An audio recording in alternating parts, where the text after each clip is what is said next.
What if your home could run smoother without you constantly thinking about it? These little automations are how I keep our family on track without losing my mind. What would it look like for your family? Hello, and welcome to the Encourager Podcast, where we have encouraging conversations to help you joyfully harmonize your home and work life. I'm your host, Rebekah Scott. I'm a wife, mother, designer, coach, and author. I'm here to help encourage and empower you to confidently make decisions that work for you and your stage of life, whatever that might be. Hello, encouragers. Oh, goodness, it feels so good to be back on the microphone and recording some podcasts for you guys. I've had the privilege of working this summer with my main business, the Purses and Accessories, Rebekah Scott Designs. Please do go check it out. It's something that I'm very passionate about, that I've worked very hard on, and have been in business for 21 years with. Go to designyourownpurse.com. And during the summer, I go to a ton of shows, and we picked up even 4 more shows this summer. So it was just go, go, go. But it's go, go, go for a little bit, and then it's like hurry up and wait, because then you're just waiting for the customers to get there. So a lot of thoughts go through my brain as I'm on the sales floor. And some of those include writing down all the things that I think you guys would enjoy or like to know about how I am doing both home and work life, including traveling to up 4 more shows, like picking a growth strategy for this year and figuring out how I would do that alongside my family. And so I was busy writing this summer and I was busy selling this summer. And so you're going to see those roll out in the next couple of weeks. And one of the things that really came into play this summer while I was gone so often was my home automations. So you know that I coach on 5 systems: me system, food system, home system, work system, and family system. And my home system really came into play this summer because I was gone so often and all of the kiddos were home. And I wanted to maintain those automatic things that we do even during the school year and even during the summer, so that when I returned from the shows, shelled and tired, I knew that these things were still happening on autopilot. And so I'm going to share a couple of those with you today. What I always encourage when you're listening to my podcast is that it is my goal that within 10 minutes of listening to the podcast, you will have something that you can implement within those 10 minutes. Now, it might just mean writing a sticky note of when you're going to do it, or putting a little note in your phone, or maybe just doing a little clip of that podcast or forwarding it to a friend. We love that, to say, hey, hold me accountable. Let's get together on Saturday morning and talk through how to implement these things. But I will give you practical things that you can implement in the first 10 minutes of listening to this podcast. And there's loads of ideas today. That being said, I'm a female here living in South Dakota. I love my lifestyle. We have a family of 6. What of what I am telling you can you take away for your unique family system? And so sometimes that might mean you're just taking 1% of what I'm telling you today. Go for it, sister. 1% is amazing, right? I coach a lot about just making that 1% change. Or maybe you're only going to take it to 80%. Let's say you're in a phase of life where you're like, no, I'm going to go all out. I'm going to be an overachiever on this. I love what I'm hearing. Go for it. But I only want you to take it to 80%, because 100% can be intimidating and you'll burn out. But if you take it to 80%, that's still in the excellent field, and more power to you. And then the other thing I want you to ask is, like, really ask, how can I implement it? Not just listen to it, not just agree with it. I mean, that's fine too, but I want you to ask yourself, how can I implement it? And if you need any accountability on the home automations and getting something started or implementing it right away, please contact us on social media. Instagram is where we hang out the most. It's the Encourager Podcast. We would love to hear from you guys about how you are implementing the things that I am talking about. So let's get started. Home doesn't have to feel like chaos, correct? A few simple automations can give you peace, rhythm, my favorite part, and consistency in your week, so that when you have a chaotic week, not if, but when you chaotic week, or when you have a week that's a little bit different than others because you're traveling more, or somebody's traveling, or somebody gets sick, these are things that will operate because they're so automatic and will keep running smoothly. The purpose of the home system is to create a sanctuary for your family to come into. Now, obviously, your home system does a lot more than create a sanctuary. You're doing your laundry, you're cleaning it, you're housing all your family. But how can you make your home system a sanctuary that's a place for you to rest and restore before approaching the world? What if your home could run smoother without you constantly thinking about it? These little automations are how I keep our family on track without losing my mind. What would it look like for your family? Okay, the very start of my home system really started with my origin story, which actually is the origin story for Rebekah Scott Designs, my purse and accessory business. But this is what started to really help me to create order in my home. I was packing for a show. Even back then, I was packing for a show in Aberdeen, South Dakota. I was running in and out of the house consistently, just packing the van with all the inventory. Meanwhile, I want to make sure you can understand the chaos that was ensuing. My son was as old as my business. My son was 18 months old. The business was 18 months old. I had a few systems in place. They weren't super dialed in, but let's just recall what it's like when you start something that's first 18 months, okay? Even if the first start is the baby, right? What's a baby like at 18 months? And so the phone is going off. We had a landline at the time. The landline was going off. My cell phone was also dinging. My email was dinging because I didn't want to miss a single email, right? I'm just at the cusp of creating this business. I couldn't miss a single email. So the notifications for that are going off. The spring door is banging, which normally I love that sound, back and forth as I head into the van. The van is beeping because I have all the doors open. So like everything that could possibly have a sound, a noise, an irritation was going off. But I was determined to get this van packed so that I could get on the road and get to the show. And as I was going back and forth, Gus kept tugging on my sweater and he kept saying, a snack.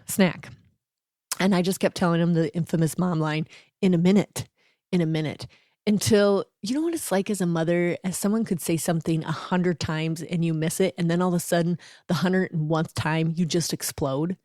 Well, that's what happened. He said, snack, on like my 6th trip probably. And I yelled at him. I turned and I looked at him and I said, enough, stop. And I can't even do it on the microphone to do it justice because first of all, you'd have to shut it off. And second of all, the story still puts a pit in my belly. I can still picture him. He's 18 years now. I can still picture his blue eyes welling up. He did not understand why his tiny request conjured up such a over dramatic reaction from me. And all he wanted was a snack. And because I was so grossly exaggerated in getting him the snack, I did break down. And I'm grateful for that I was able to recognize this is insane. What am I trying to do? And I got him a snack and then I literally laid in the fetal position while he ate his little snack and thought, God, how am I going to do this? I want to do this. I want to keep doing business. I didn't hear the message stop. I just asked, quite frankly, for what I wanted. I want to do both. I want to be a really good mom and I want to be a really good business owner. How am I going to do that? And so then I went into a series of journaling things about how I was going to do it. But let me back up one step. So after I cried my eyes out by laying on the floor, I did a very serious decision, which to this day was the right decision at that time. I canceled the show. It was too much. All the noises, my son, this crying of like, how am I going to do this? If I was really going to trust that I could in fact do both, I had to get some things sorted out. So I called and I canceled the show, which is a big deal in the art world. They literally will not invite you back. And they didn't for 6 years. They made me do my time. But now I go back regularly and I canceled the show. And then I started journaling everything I was doing during a week. Now, if you've listened to the podcast for quite some time, you've probably heard this story. So I journaled everything that I was doing during the week, and then I started to see themes come about from this journaling. I could see where I was working on my family.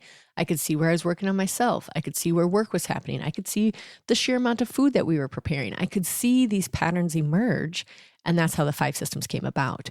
And alongside that was the home system. Like, how was I going to run the home while I was running the business? And so that's how the home system came about, is kind of looking at these themes from the journaling.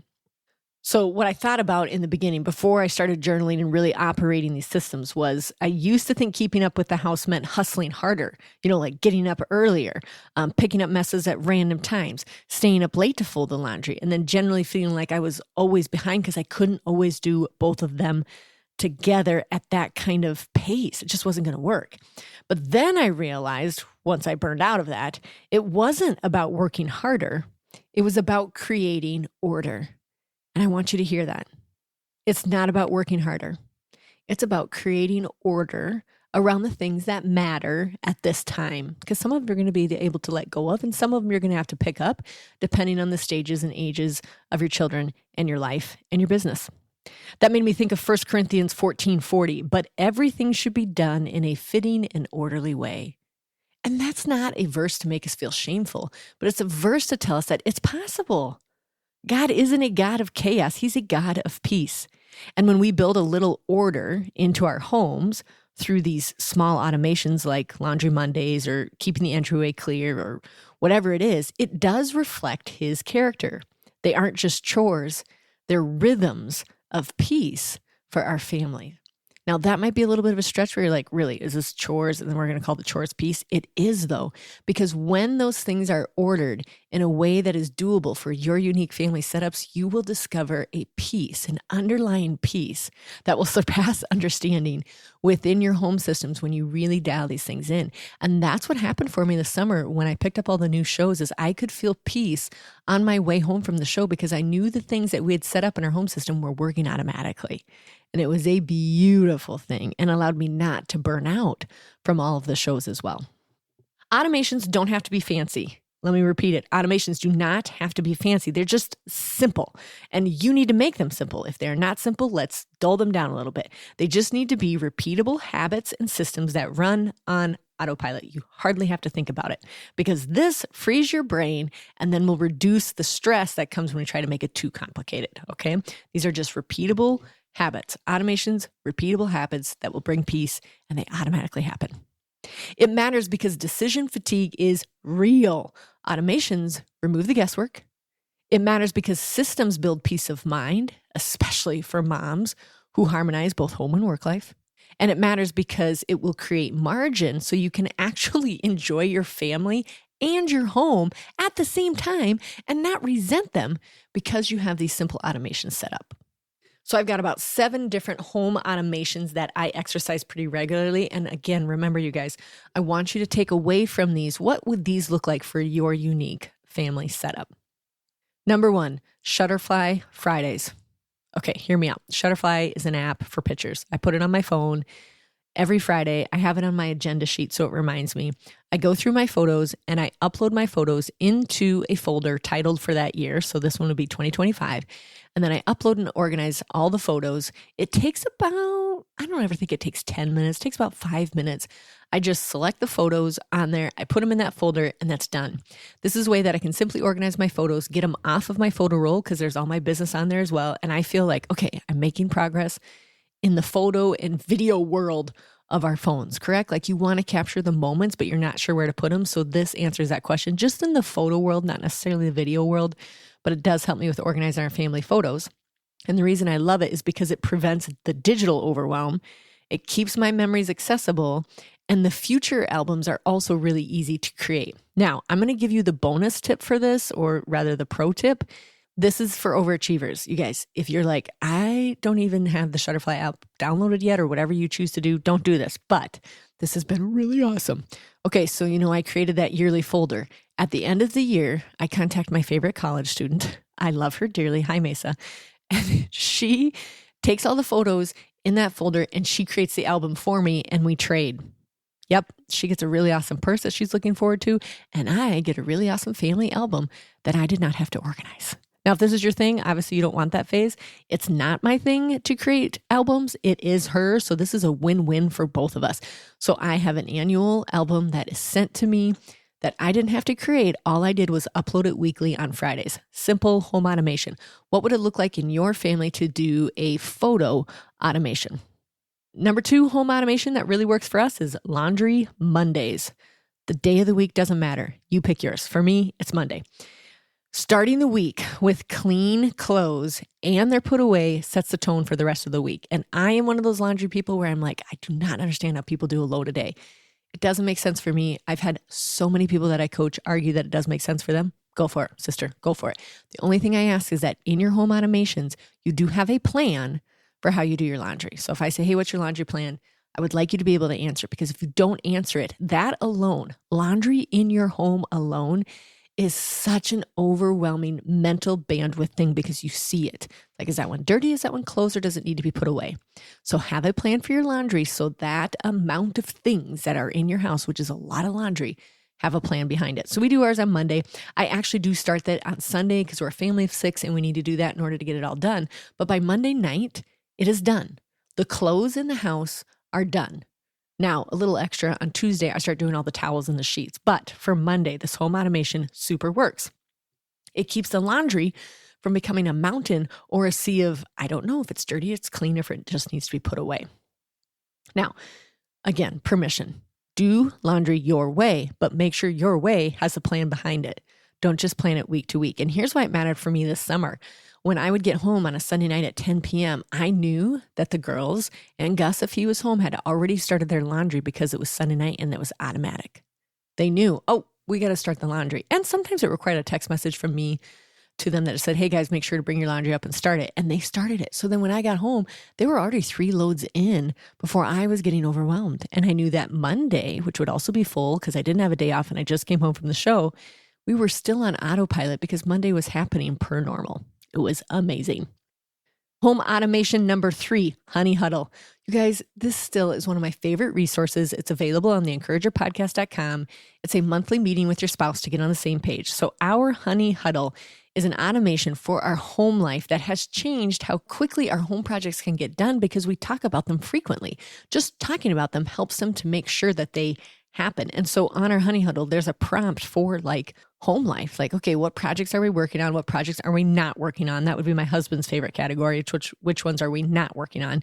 And my favorite category, of course, is which projects are we working on? Then we can stay on the same page about what the priorities are for the month and what we are working on so that I don't pick up more. Usually that's the thing. It's just calming Becca from not picking more projects and motivating Nick to do the ones that we did narrow down to.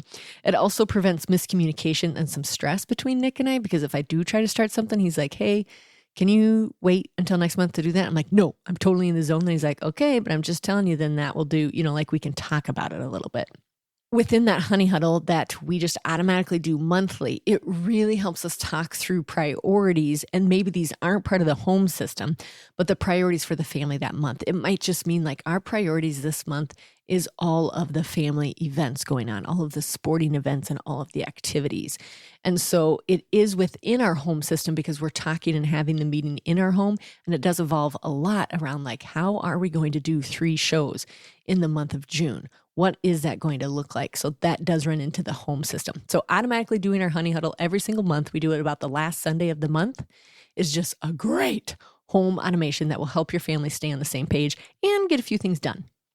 Number 4 home automation is Sunday chores. Now, there's going to be mixed feelings when you're hearing this if you're like really hold tightly to Sunday is your Sabbath or whatever that looks like. But here's what works for us right now. The Sunday chores. It's a way that we can reset the whole week by starting on Sunday. Ours waves a little bit in that sometimes we do it right after church if we're in the zone, and sometimes we do it after rest time in the afternoon. It kind of depends on how busy our Saturday was, or quite frankly, the moods of the kids at the time. But we know that Sunday, no matter what, before they can even leave to go do something else with friends, that we will do chores as a family.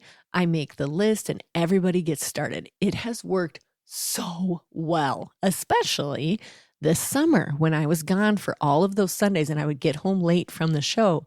I knew that when I got home, the chores were done. The house was clean. We were reset a little bit. There'd be no dishes. The entry was cleaned out. The laundry was started.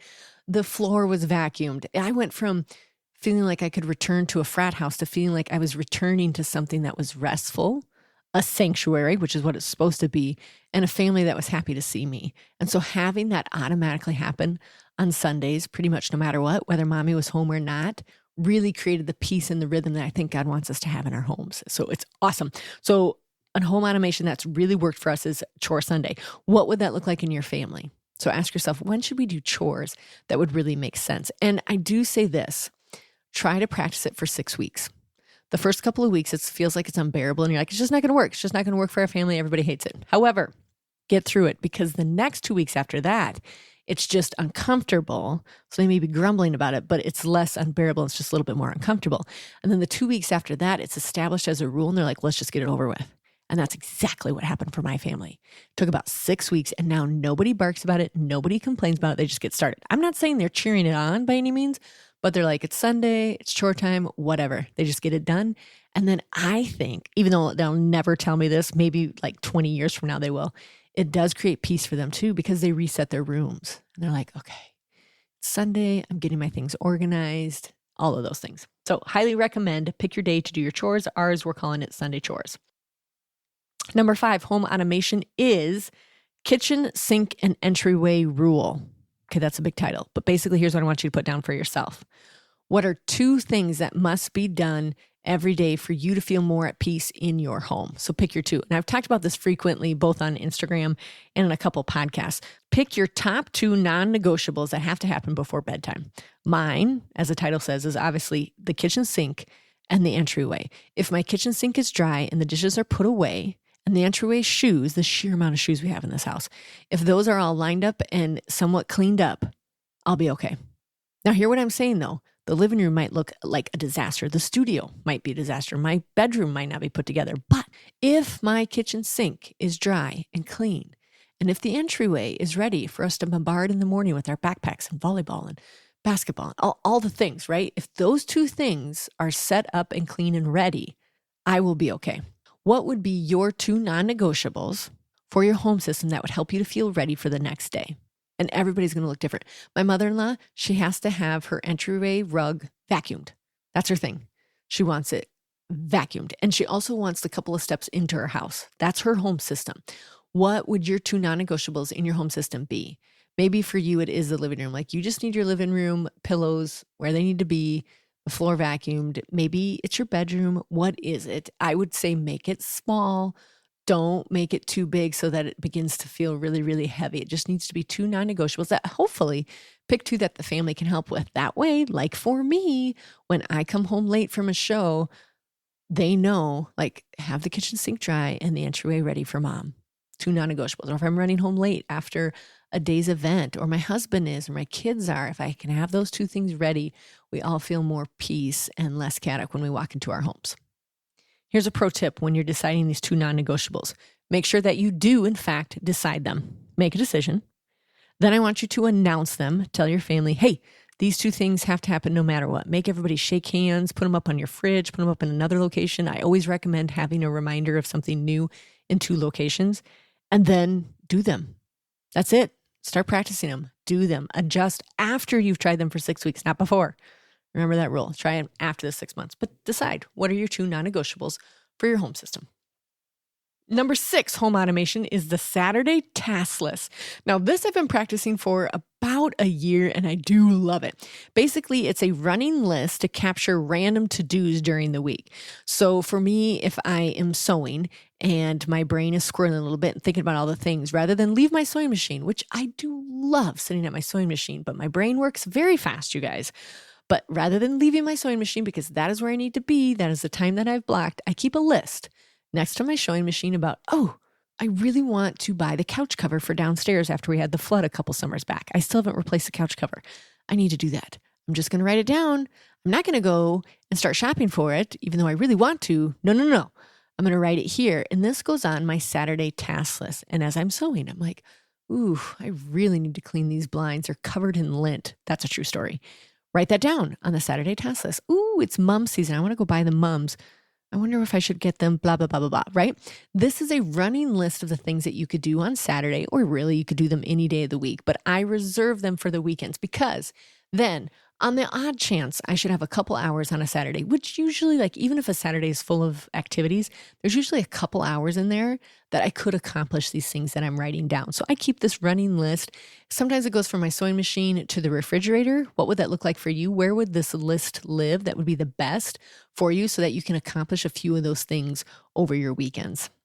So then on Saturday, I pick a couple from there. I don't pick all of it. In fact, I allow myself to circle 3 of them, but I maybe only get to do 1 of them, even though there might be 10 on there. Is this making sense?